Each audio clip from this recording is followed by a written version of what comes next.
అందరికీ నమస్కారం. నేను మీ మధ్య రంగసాయి రెడ్డి. ఇటీవల ఆంధ్రప్రదేశ్ మాజీ ముఖ్యమంత్రి గారైనటువంటి శ్రీ వైఎస్ జగన్మోహన్ రెడ్డి గారు కొన్ని ప్రత్యేకమైన షరతులను తమ పార్టీ క్యాడర్ ముందు పెట్టినట్లు మన వివిధ మాధ్యమాల ద్వారా తెలుస్తుంది. అవి ఏంటంటే, నియోజకవర్గాలలో పార్టీ తరపున జరిగే ఏ కార్యక్రమాలైనప్పటికీ ఆ నియోజకవర్గ ఇన్ఛార్జీలే పూర్తి ఖర్చులు భరించాలి అనేది ఇందులో సారాంశం.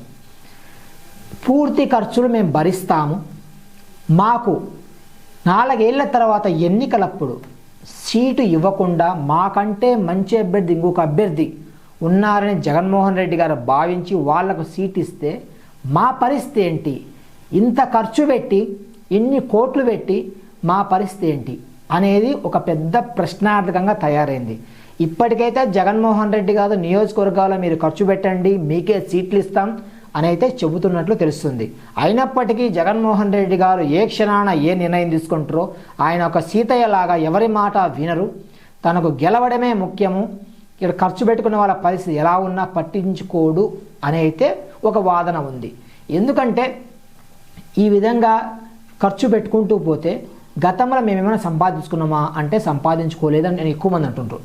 గత వైసీపీ ప్రభుత్వంలో ఒక 5-6 మంది తప్ప మిగతా వారు రాష్ట్ర వ్యాప్తంగా పెద్దగా ఏం సంపాదించుకోలేదు, మాకు డబ్బులు యానించి వస్తాయి అని ఒక చర్చకైతే దారితీస్తున్నది. ఏది ఏమైనా గతంలో 14-19 ఆ టైంలో పార్టీ కార్యక్రమాలకు పార్టీ నుండి కొంత ఆర్థిక సహాయం అయితే అందుతున్నట్టు మనకు అర్థమవుతుంది. ఇప్పుడు పార్టీ నుంచి అందే పరిస్థితి కనపడకపోయేసరికి మనం 4 ఏళ్ళు ఖర్చు పెడితే ఎన్నికలప్పుడు పరిస్థితి ఏంటి, సీటు వస్తే ఇంకా అదనపు డబ్బులు కావాలి, సీట్లు రాకపోతే పరిస్థితి ఏంటి అనే దానికైతే సరికొత్త చర్చ జరుగుతుంది. ఎంత ఖర్చైనా మీరే పెట్టుకోవాలి, ఎన్నికల సమయంలో చూద్దాము. అలాగే ఒకవేళ మీకు సీట్ ఇవ్వలేకపోతే మీకు ఎమ్మెల్సీనో మరో పదవియో లేదా రాజ్యసభ పంపిస్తాను ఇలాంటి ఏదో ఒక మాట చెప్పి మా నోరు మూయిస్తారు జగన్మోహన్ రెడ్డి గారు అనే అయితే చర్చ నడుస్తుంది. ఏది ఏమైనప్పటికీ చూద్దాం అసలు వైసీపీ ఇన్నర్ టాక్ ఎక్కడికి దారితీస్తుంది. ఇప్పటికే వైసీపీ నుంచి ఎక్కువ మంది అటు జనసేనకో ఇటు బీజేపీకో వలస బాట పడుతున్నారు. చూద్దాం.